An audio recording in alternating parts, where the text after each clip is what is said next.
Olá, provavelmente você deve ter passado na sua vida por alguma perda importante de algo ou de alguém muito caro para você. Como que é esse processo? Como é que você reagiu a esse processo? Vou falar sobre isso. Muito bom, gente. Então, estava pensando, o que trazer para compartilhar, que seja algo que venha de encontro ao nosso coração. E muitas vezes a gente passa por alguma coisa e aquilo gera uma experiência, quando você passa na prática por algo, e às vezes o desejo é você também compartilhar aquilo que é uma verdade, aquilo que você viveu, aquilo que você vive, que nada melhor do que você falar de algo que você viveu, que você recentemente aconteceu, então fica muito fresco, E quando eu trouxe quando eu estava lendo um pouco sobre a história de Jó, que é uma história conhecida por muitos, a gente vê que, nossa, parece que Jó passou por tudo aquilo assim, de maneira estável, de maneira... E quando você começa a entrar assim, você vê o quão sofrido foi e o quanto de quebrantamento, o quanto de verdade, de sinceridade Jó colocou naquilo que ele viveu, Então essa história de Jó, de resiliência, de superação diante de uma dificuldade, que eu chamei do processo de Jó e a psicologia do luto, quando nós falamos de luto, de perda, geralmente a gente vai linkar com a perda de alguém querido, de um ente querido. Muitos acompanharam recentemente, 4 meses, ontem fez 4 meses, eu perdi minha mãe, E então você passa por um processo de luto e você vivencia aquilo diariamente e você procura entender quais são as etapas, o que você está sentindo. Mas o luto, ele não se refere somente a uma morte, a um falecimento de alguém querido. O luto é a perda de algo que é muito caro para você. Algo que você realmente tinha como precioso para você. Então pode ser a perda de um emprego, gera um processo de luto. A perda da vitalidade, da saúde, gera um processo de luto. A perda da autonomia gera também. Meu pai está com 90 anos. O que aconteceu? Perdeu a autonomia totalmente. E você percebe que há um luto em perder a autonomia. Outro dia ele perguntou onde estava o carro dele, que ele queria dar uma volta. Eu falei, pai, não dá. Eu queria dirigir. Não tem jeito.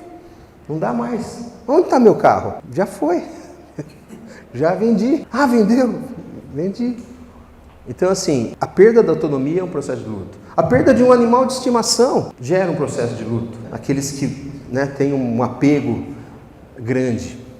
Então, o luto, gente, é perder aquilo que é caro. Às vezes nós perdemos alguma coisa e a gente não sabe lidar com o processo. A gente quer abafar o processo e distancia de Deus a sinceridade do processo. Quem disse que nós temos que ser fortes no processo de perda e no processo de luto? E às vezes a pessoa, sem má intenção, você perde alguma coisa muito querida, a pessoa chega para você que fala assim, fala o quê? Você tem que ser forte. E às vezes o que você não vai ser naquela hora é forte. Por que a gente tem que ser forte sempre? Por que a gente tem que colocar essa carcaça de super-homem? A capa, se super-homem fosse bom, gente, ele não usava a cueca por cima da calça, Então, assim, por que a gente tem que ser sempre super-homem, Então, na história de Jó, vou passar um breve resumo aqui, acho que, se a gente entender ali que o processo de Jó, o que aconteceu com ele? Jó, sempre como começa o texto ali em Jó 1, um homem da terra de Uz, o nome era Jó, e este homem era íntegro, reto, temente a Deus e que se desviava do mal. Para começar dizendo o quê? Jó, então, não era um cara que aprontava, o cara que, Deus pesou a mão em cima dele, de forma alguma. E o inimigo chega diante de Deus e começa, está vendo seu servo Jó? Começa a dizer questionar realmente essa fidelidade de Jó para com Deus. E Deus fala, tá bom, não toque nele, mas se ele perder tudo isso, ele ainda vai continuar sendo fiel a mim. E aí começa a história que um dia... Aí eu pulei um pouco alguns versículos. Então, esse homem, em um dia que seus filhos e suas filhas comiam e bebiam vinho na casa do seu irmão primogênito, veio um mensageiro a Jó e lhe disse, os bois lavravam, as jumentas paciam junto a eles e deram sobre eles os sabeus e os tomaram. Feriram os moços ao fio da espada e só eu escapei para trazer-te a nova, trazer a notícia. Estando este ainda falando, veio outro mensageiro ali e disse: teus filhos e tuas filhas estavam comendo e bebendo vinho na casa do seu irmão primogênito. E eis que veio um grande vento além do deserto, e deu nos 4 cantos da casa, o qual caiu sobre os jovens e morreram. Só eu escapei para trazer-te a nova. O que desses 2 mensageiros falaram? Olha, você perdeu tudo que você tinha ali, teus bois, jumentos, todo o pasto, e mais que isso, perdeu todos os seus filhos. Isso, e não para por aí, né? Depois ainda ele pega uma lepra ali, que ele tinha que se coçar com um caco de telha, o corpo dele fica cheio de ferida. O que acontece? Jó se levantou, rasgou o seu manto, raspou a cabeça, lançou-se em terra e adorou, e disse: nu saí do ventre de minha mãe, e nu tornarei para lá. O Senhor o deu e o Senhor o tomou. Bendito seja o nome do Senhor. Em tudo isso, Jó não pecou, nem atribuiu a Deus falta alguma. Quando nós vemos aqui essa parte, gente, dá a impressão que foi tudo assim, muito em sequência, né? Então, Jó sentiu aquilo e falou: não, está tudo certo. Deus deu, Deus tirou. Mas tem um lapso de tempo aí nisso. Raspar a cabeça, né? Rasgar as vestes, uma situação de dor, né? De quebrantamento, de humilhação, né, que Jó sentiu ali. Então, depois tem a história que discorre, como que aconteceu, mas querer só situar o que nós estamos trazendo aqui, usando esse parâmetro e a comparação com Jó, né, com a história de Jó. Eu quero trazer, gente, falando sobre um pouco da psicologia do luto para comparar com a história de Jó. Né? Então, muitos de vocês talvez já tenham ouvido falar das 5 fases do luto, né? Quando você perde algo muito precioso, você tem que viver o luto. E esse luto ele é composto de 5 fases. Né? Quem trouxe essa teoria e muito vendo e lendo a partir da palavra, a partir da Bíblia, a história de Jó, foi essa psiquiatra chamada Elizabeth Kübler-Ross, né? Morreu em 2004, 1926. Ela é autora das 5 fases do luto, ela escreveu, e era uma psiquiatra suíça, né? Cristã, que revolucionou a compreensão do luto, ela desenvolveu esse modelo dos 5 estágios do luto, que é utilizado hoje em todo local, na psiquiatria, na psicologia, é falado sobre os 5 estágios do luto. Não necessariamente, gente, eles são lineares, eles não acontecem na sequência. Você pode viver um estágio, depois viver outro, mas é necessário e muitas vezes passam por todos os estágios. Por isso que as pessoas falam, é importante você passar pelo luto. É importante você respeitar cada espaço, cada estágio. Porque o que pode acontecer se você forte, não vou passar. Não estou sentindo dor, não estou. Vou passar por cima. Isso pode, mais para frente, manifestar em algum momento da sua vida. Que é algo que você reprimiu ali de um estágio que você precisava passar por aquilo. Né?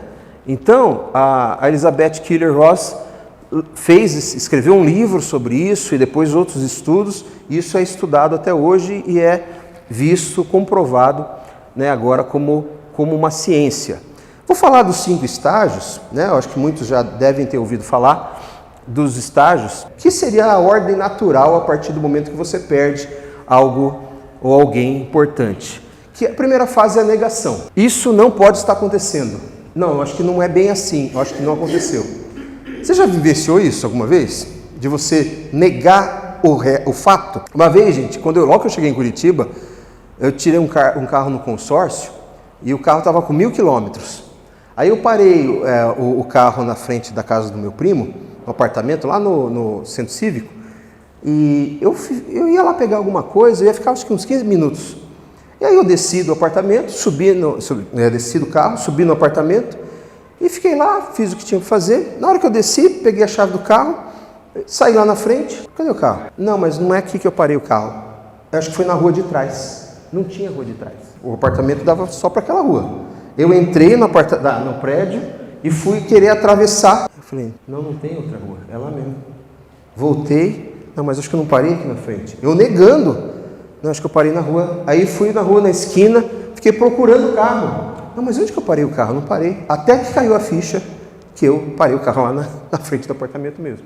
Mas o que a minha mente jogou? Não, você não roubou o carro. Não foi roubado o teu carro.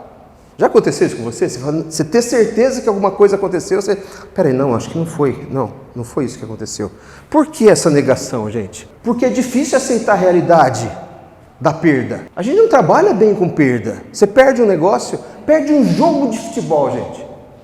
Você sai assim, uau, importante é jogar, tem que ter fair play, né? Não, não é. Meu, você sai doido, a gente não trabalha bem com a perda. Você já viu alguém? O cara briga, o cara mata por causa de um resultado no jogo de futebol. Vai entender o ser humano. Por quê? Tenho dificuldade em aceitar a realidade da perda. Porque a mente precisa de tempo para processar a dor. Ativa mecanismo de defesa, gente. Você já viu assim, quando você vai cair, você está na iminência de cair ou de um acidente, sabe o que acontece? Seus músculos das costas dão aquela travada para proteger a tua coluna, teu pescoço. Aí você fala assim, nossa, esse fica dor. Doutor Iona, é isso que acontece, doutor? Doutor Iona está aqui, é médico, vai confirmar. Por quê? Porque eu quero proteger da dor, eu quero proteger do dano. Já é uma atitude involuntária do nosso corpo, e da nossa mente é a mesma coisa. A mente quer proteger da dor. Aí entra os mecanismos de defesa para proteger da dor. E uma delas é a negação. Muitas vezes é para evitar, gente, um colapso. Já viu gente em choque? Já viu gente em estado de choque que ela não... Às vezes ela fica em choque por muito tempo. E a mente, então, ela joga essa negação. Quando Jó se levanta, rasga o manto, raspa a cabeça, ele está assim num momento de dor. Perdeu todos os filhos, perdeu todos os seus animais. Não foi uma atitude, vou raspar minha cabeça, porque é assim que o povo faz, tradição religiosa. Você imagina o desespero de Jó. Então ele, não pode. Sabe aquela coisa? Não pode. A gente lê a história, dá a impressão que chegou um mensageiro, chegou outro, e Jó, Deus deu, Deus tirou, bendito seja o nome do Senhor. Eu creio que não foi desse jeito. Sim, como a gente lê. Teve muita dor envolvida aí, muito desespero envolvido aí. Então essa primeira fase, negação. Então percebam, gente, que às vezes pessoas que a gente conhece, próximas, queridas, às vezes podem estar num mecanismo de negação constante, negando o fato para se proteger da dor. Se isso dura muito tempo, fica patológico. Ele tem um tempo para acabar. E às vezes a pessoa fica negando. Às vezes pode perder, principalmente isso acontece muito quando pais perdem filhos. Às vezes entra num processo de negação muito grande. Às vezes assim, não desmonta o quarto do filho, como se o filho fosse voltar, negando, sabe? Uma coisa assim que isso gera sofrimento não só para a pessoa, como para todos em volta, né? O segundo estágio é a raiva. Por que Deus permitiu isso? Mas eu não fiz nada de mal. Sabe aquela coisa? Por que Deus faz pessoas boas sofrerem? Por que aconteceu isso comigo? A raiva. Por que não aconteceu com o outro? Por que comigo? Por que não aconteceu com o Fernandinho Beiramar? Por quê? Por que Deus permitiu? Então vira uma raiva. E às vezes nós comparamos, não comparamos? Eu fui demitido. Aquele cara lá que começou faz 2 meses, o cara incompetente, foi promovido. Eu dei a vida para essa empresa, dei meu sangue para essa empresa e eles me cortaram, porque o meu salário era mais alto. Que isso? Como assim? Que raiva que eu estou sentindo. Vontade de quebrar tudo aqui. Esse faz parte, é uma fase do luto. A raiva. Por quê? Porque uma raiva é uma resposta emocional do quê? De algo que eu percebo como injusto. Por que roubaram o meu carro? Que raiva! E ele estava com o tanque cheio e com uma compra de mercado ainda no porta-mala. Que raiva! O bandido levou o tanque cheio e ainda comeu meu chocolate. Por quê? Porque é uma injustiça percebida. Certo? E aí, nesse momento, a pessoa pode se revoltar com quem? Com Deus. Por que Deus permitiu isso? Você conhece alguém que é revoltado com Deus até hoje? Por conta de uma perda? Porque ele está ainda com a raiva não trabalhada ali e Deus é o culpado. Por que Deus ele não poderia permitir isso comigo de forma alguma? Tinha gente muito pior. Tinha o meu vizinho lá, tinha um monte de gente. Por que comigo? Não aceito e não vou aceitar. O que Deus fez comigo não tem perdão. E isso é muito comum da gente encontrar. A pessoa fica na raiva, né? E quer entender o motivo do sofrimento.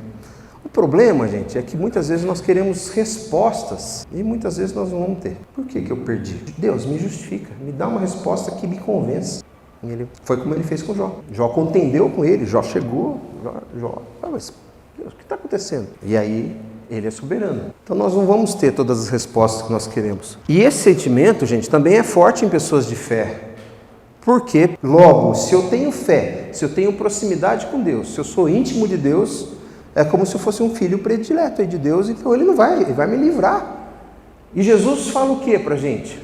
No mundo passarei por aflições. Gente, a gente não tem garantia nenhuma de passar nesse mundo na Disney. Nós passaremos por aflições. Vamos passar, Jesus falou. Ele dá sequência falando que, mas tem de o quê? Bom ânimo. Por quê? Porque ele venceu o mundo. Então assim, calma. Vocês vão passar por aflição, mas vocês vão perder batalhas? Vão. Mas a melhor coisa, gente, é você lutar uma guerra e perder algumas batalhas sabendo que aquela guerra está ganha. A guerra está ganha. A gente perde umas batalhas, perde. Leva umas rasteiras, leva. Mas a dúvida, será que essa guerra vai ser ganha ou não? A gente não tem. Porque Jesus ganhou essa guerra. Então, não pense, não se culpe você achar, puxa, mas eu tenho fé e eu estou sentindo raiva. Faz parte do processo e tem que respeitar isso. E Jó fala o quê? Por que eu não morri, eu nasci e não pereci quando saí do ventre? Isso não é um sentimento de raiva, gente? Por que o Senhor me fez viver para chegar e acontecer o que aconteceu comigo? Por que o Senhor não tirou a minha vida antes, para evitar esse sofrimento? Podia ter nascido já morto, podia ter ficado doente ali quando preferiria do que passar isso. Isso é um processo de raiva. E para quem que ele está falando isso, gente? Quem poderia tirar a vida dele quando ele nasceu? Deus. Com quem que ele está? Não é com ele mesmo, é com Deus. Né? O terceiro estágio é a barganha. Então às vezes passa a raiva, aí começa a barganha. Puxa, será que eu não deveria ter feito algo diferente? Não teria acontecido. Se eu tivesse feito aquilo, se eu não tivesse feito aquilo... Vou dar o exemplo do carro de novo. Foi engraçado hoje, né? Porque no dia foi triste. Que eu estava cotando o seguro do carro. Naquela época tinha fax, né? O porta-luva do carro estava cheio de rolinho de fax, assim, de cotação de seguro. E aí na barganha, o que foi? Por que eu não fiz o seguro um dia antes? Por que eu não fiz o seguro? Se eu tivesse feito seguro, se eu tivesse querendo barganhar, eu teria acontecido, mas eu ia receber aquela coisa, eu falei, meu Deus, por que eu não fiz? Eu ia fechar depois de 2, 3 dias. Se eu tivesse feito algo diferente, não teria acontecido. A gente tenta encontrar explicação, negociar com Deus para aliviar ou reverter a dor da perda. Se eu tivesse feito isso, né? A gente começa a barganhar. E às vezes essa barganha vem cheia de culpa. O que aconteceu? Por que eu não fechei o seguro naquele dia? Que culpa! Então já estava na fase da barganha. Isso, gente, às vezes pode acontecer, numa semana acontecer tudo isso. Tudo bem, o carro não era uma coisa tão... Mas eu acho que eu passei uns 10 dias aí bem mal. E eu acho que eu vivenciei tudo isso. Dando o exemplo do carro. Outras perdas também que aconteceram na vida, mas essa foi muito clara, essa tentativa de barganha, né? E esse é o momento que você fica refletindo, você fica ali, você dá sentido à dor, você começa a fazer, Deus, eu prometo que eu não vou fazer mais desse jeito. Eu prometo, Deus, eu não vou, aquilo que eu fazia antes eu não vou fazer, eu te prometo. Começa a barganha. Se foi alguma consequência de alguma pisada de bola que você deu, aí você começa a negociar, Deus, eu prometo, olha, se o Senhor me livrar dessa consequência, eu nunca mais vou repetir isso, de jeito nenhum, olha, eu vou para a igreja todo dia, eu vou virar um santo, olha, eu dou dízimo, eu dou oferta, eu vou cantar no louvor, começa a prometer um monte de coisa. Basta passar essa fase que não faz nada. Porque você está no momento da barganha. E aí Jó, o que faz para Deus? Não há entre nós árbitro que ponha a mão sobre nós ambos.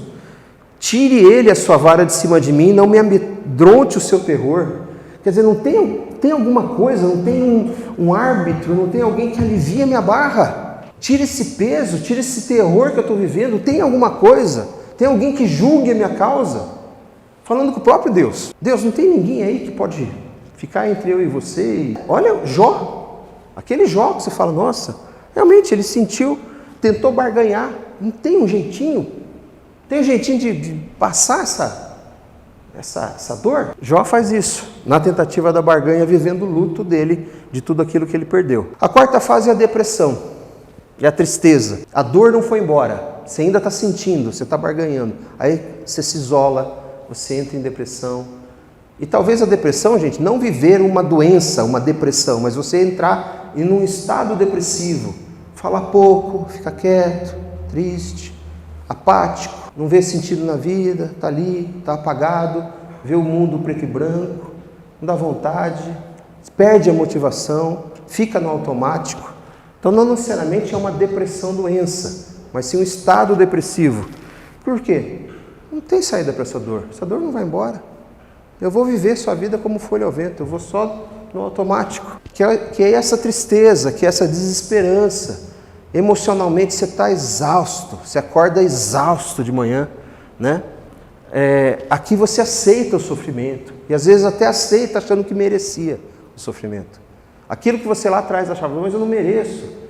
Na depressão você acha que merece, eu mereço sofrer mesmo. Então, já que eu mereço sofrer, eu vou sofrer mais ainda. Aí eu vou me entrar na caverna, porque eu mereço sofrer.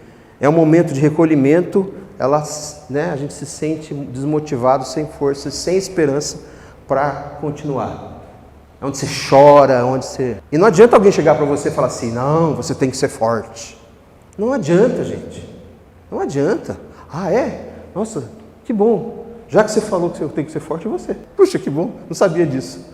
Gente, acolhe. Então isso também ajuda a gente a ter empatia com as pessoas que estão vivendo isso, para acolher. Se a pessoa está em depressão, mas já não era para ter passado, já? Faz 6 meses que perdeu e ainda está triste. Bola para frente, cara, vai lá. Força. É verdade. Já que você falou, acho que eu vou mudar então. Amanhã eu vou estar bem. Não é assim que funciona, né?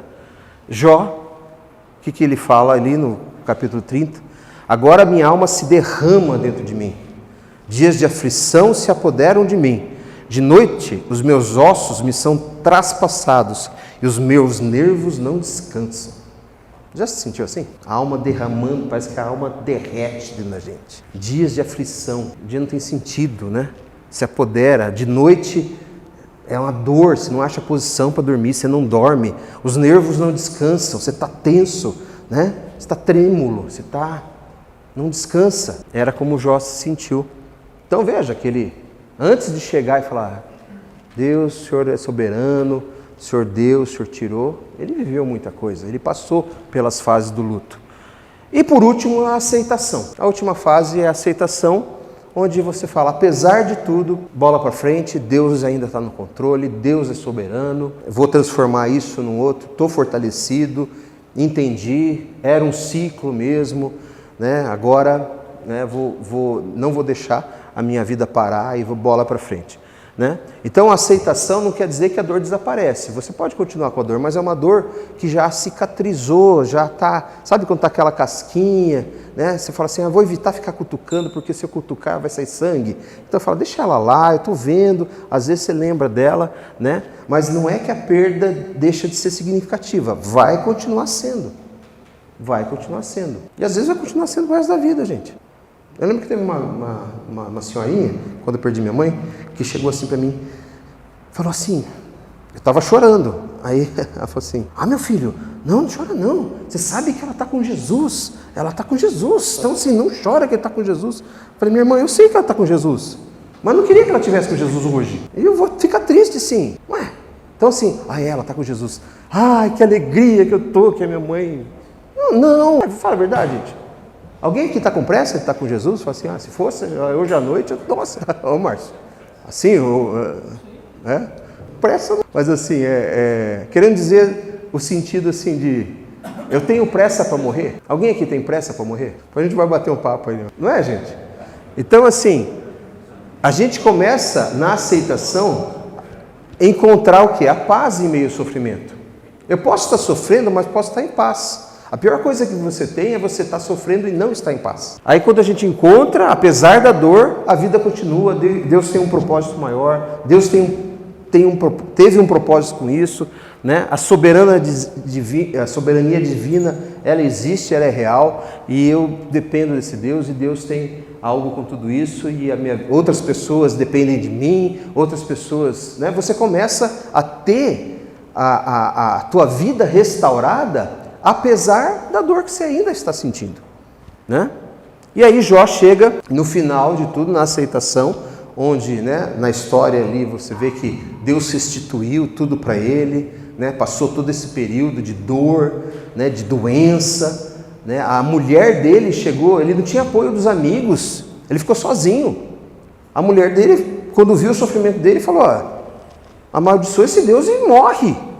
Olha o jeito que você tá o pó. Aí você olha a sua mulher, ainda você tá já no chão, a sua mulher vai lá e pisa. Então assim, no final ele fala: bem sei que tudo podes, e nenhum dos teus planos pode ser frustrado. Quem é aquele, como disseste, que sem conhecimento encobre o conselho?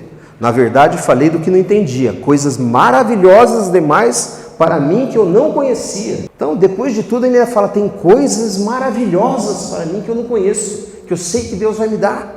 Isso é nele que eu coloco a minha esperança. Eu falo: nossa, é a mesma pessoa que viveu tudo aquilo? Ela começa a aceitar. E aí nós vemos o que, gente? Nós vemos o papel da fé na resiliência e na superação. Eu vejo, gente, que às vezes as pessoas que não acreditam em nada, que não têm fé, que não tem onde se apegar, às vezes fica cativo de uma situação dessa o resto da vida. A pessoa não sai do buraco, a pessoa não sai dessas fases. Dentro da psicologia moderna, isso é confirmado com estudos, né? E até dentro da psiquiatria mesmo. O pessoal faz às vezes mapeamento ali, tomografia cerebral, enfim, e mostra que as pessoas que possuem fé e espiritualidade lidam melhor com os traumas e com as perdas. Eu sempre gosto de indicar ali, o Nasser falou na semana passada sobre o Viktor Frankl, tem um livro Em Busca de Sentido, que é um livro que ele escreveu.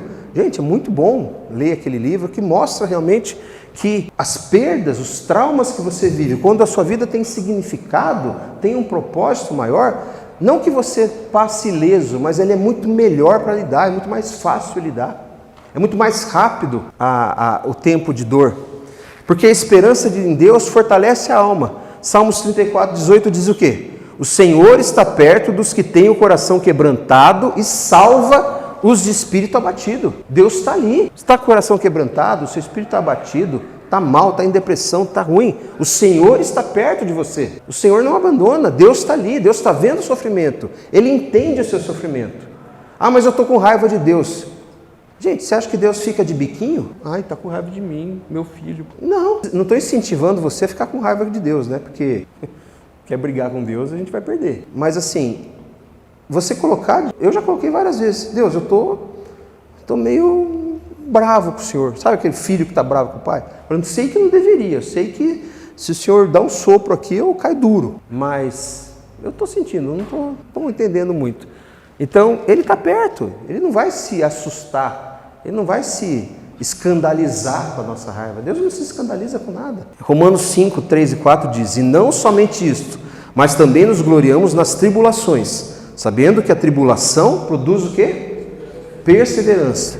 A perseverança, um caráter aprovado. E o caráter aprovado é a esperança. Então você está passando por uma tribulação, eu sempre penso assim: tá ruim, tá difícil, mas vai gerar coisa boa. Vai me gerar perseverança. Gente, sabe aquela coisa? Você fica vacinado, você fica calejado, tua casca fica mais dura. Isso é importante para você passar pelos problemas da vida. E aí, um caráter aprovado. Eu sei como eu tenho que agir, eu sei o que eu preciso. E o caráter aprovado traz o quê? A esperança. Então você quer ter esperança? Passa por tribulação e vença, que ela gera esperança no final. Aquilo que era para gerar desesperança no início, por causa do luto, das fases do luto, no final, em Deus gera esperança. Olha que conta maluca, né? Então, por isso que fala: tem de bom ânimo em passardes por tribulações. É um versículo, gente, que sempre desceu entalado aqui para mim. Mas Deus, é pedir demais, né? Para ficar feliz, alegre em passar por dificuldade? Ai, que bom! Uma dificuldade, uma dor, nossa, uma perda, ai, como é bom. Não é isso.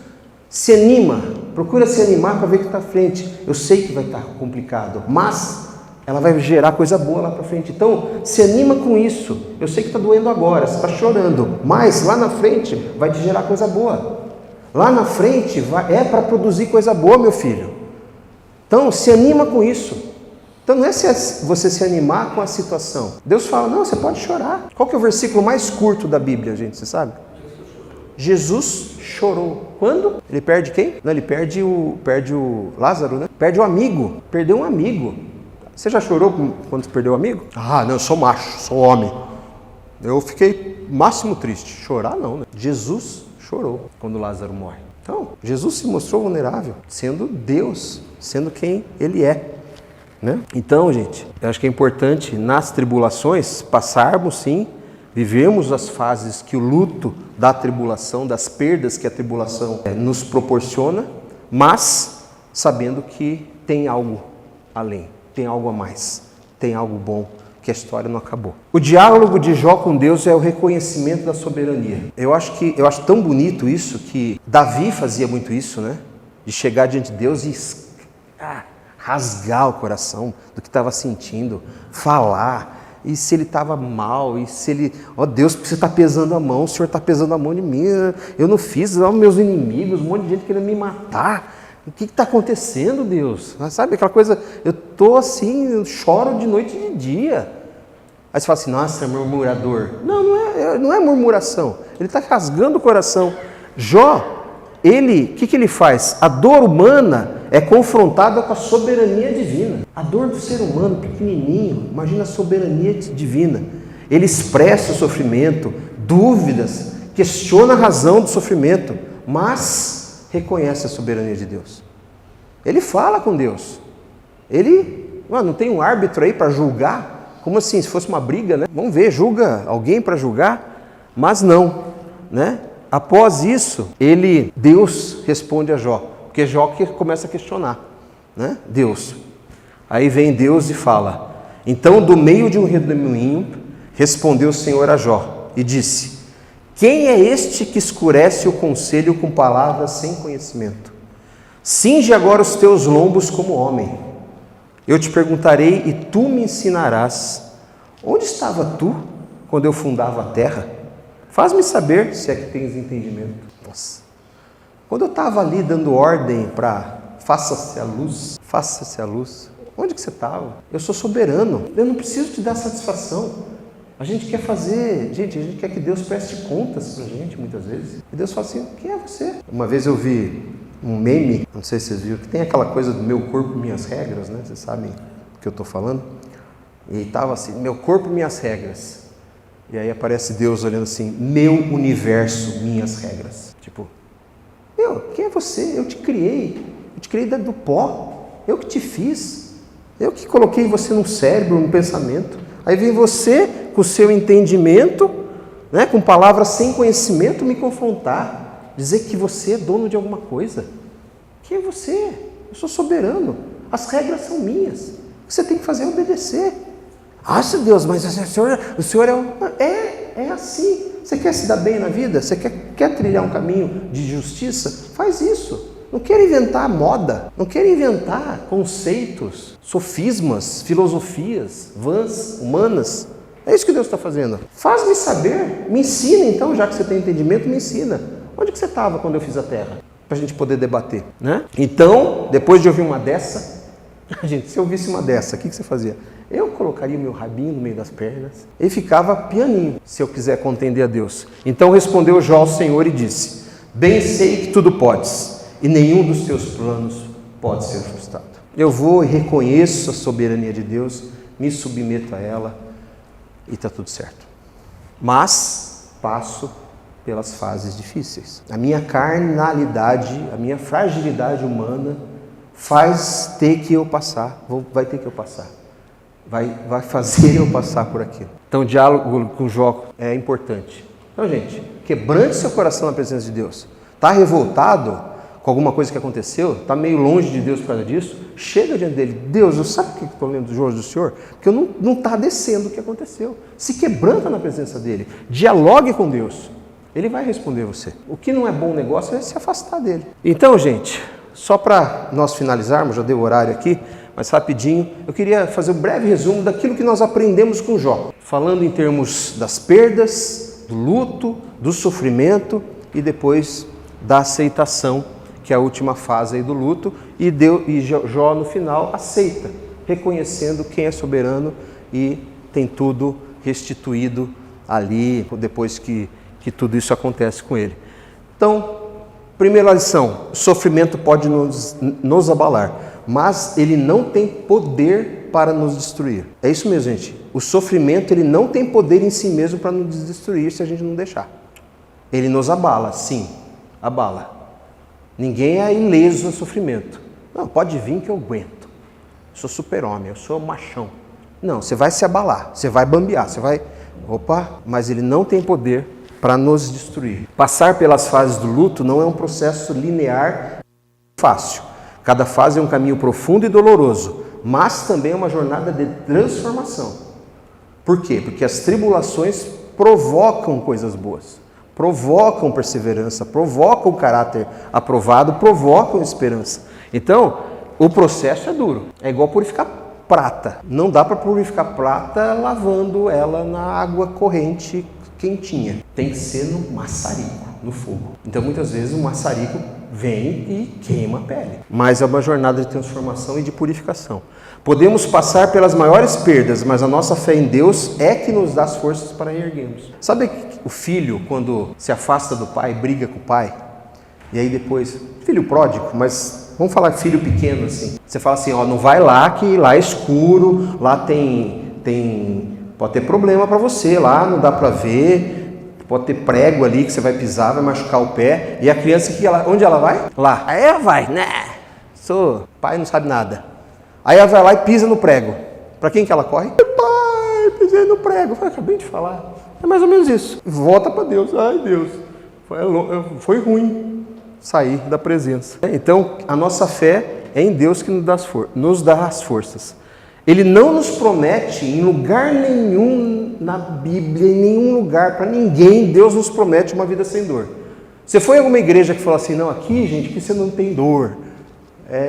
Você já foi para o paraíso. Já vê se já não está na glória. Se for algum lugar, sai fora. Foge dali. Aqui não tem dor, nem gripe você pega. Resfriado, nada. Deus aqui, né? Mas a nossa fé em Deus nos promete, mas Ele nos assegura a sua presença constante em cada passo do caminho. Então é muito bom passar pelas dificuldades e ter Deus nos carregando. Eu gosto muito de um texto lá, Pegadas na Areia, né? Que é antigo, que mostra isso, né? Puxa Deus, estava ali naquela dor, só vi estava sempre 4 pés, né? Era eu e o Senhor. Aí na fase mais difícil da minha vida, só vi 2 pés. O Senhor me abandonou. Aí ele fala, não, eram os meus pés. Eu estava carregando você no colo. Por isso que não estavam os seus pés ali. Então, essa presença constante em cada passo do caminho. A verdadeira resiliência não vem da nossa força, mas da confiança na sua soberania.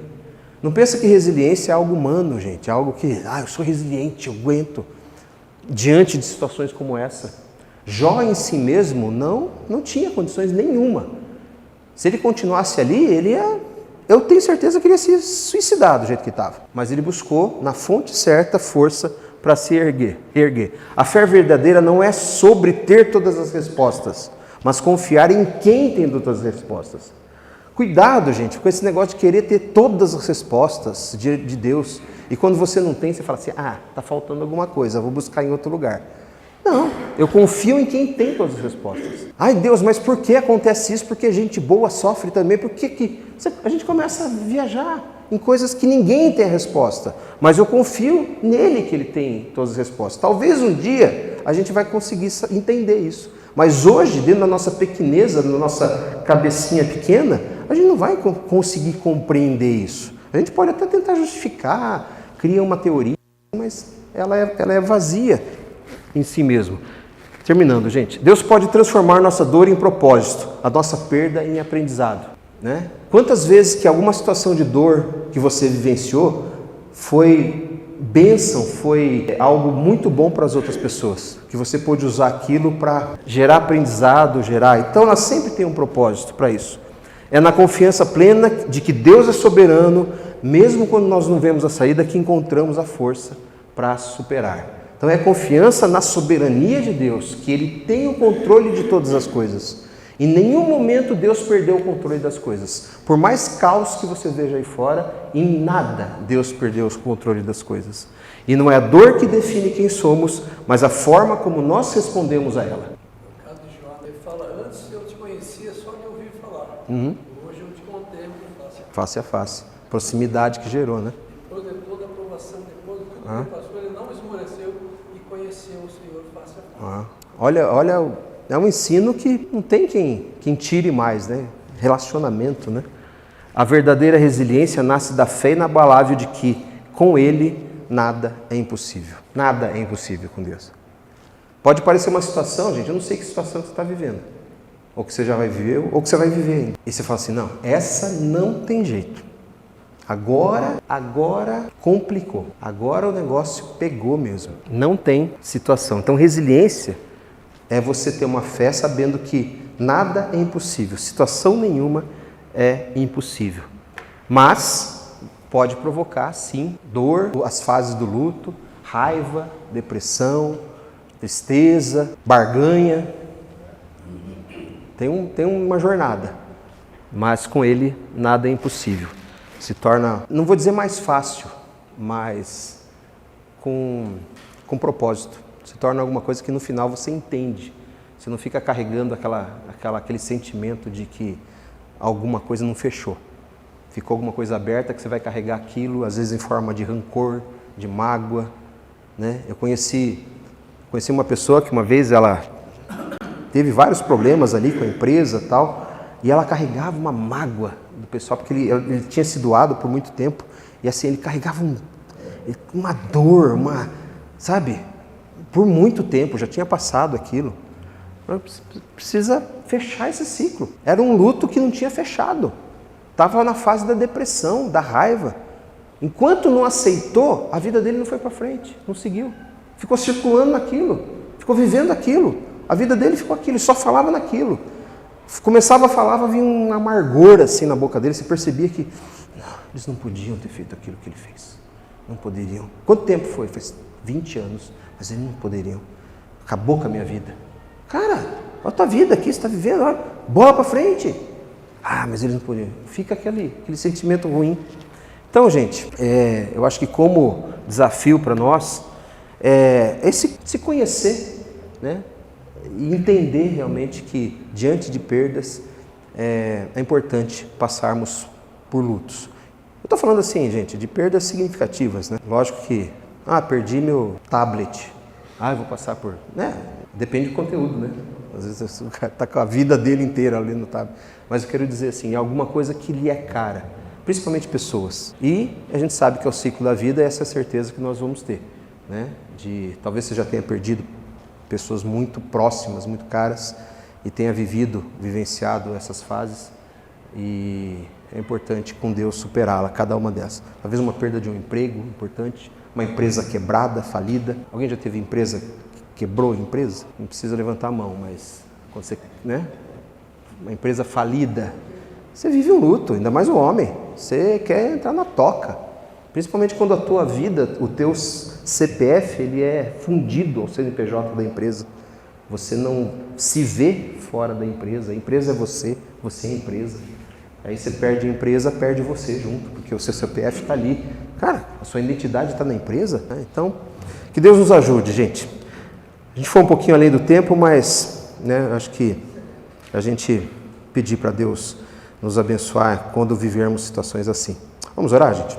Senhor nosso Deus, Pai, nós somos gratos, Senhor, porque em todos os momentos o Senhor está conosco, Pai. Mesmo quando nós estamos longe do Senhor, mesmo quando nós estamos nas nossas próprias dores, nas nossas próprias lutas, na nossa própria correria, muitas vezes, Pai, ainda assim o Senhor está conosco, Pai.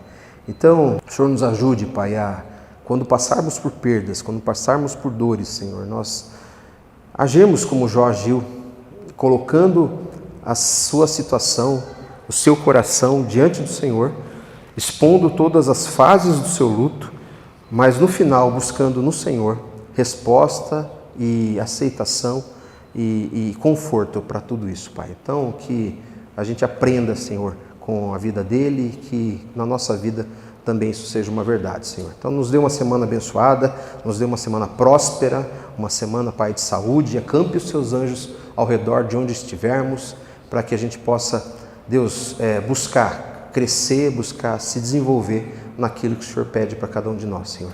É em nome de Jesus que oramos. Amém, Senhor. Amém.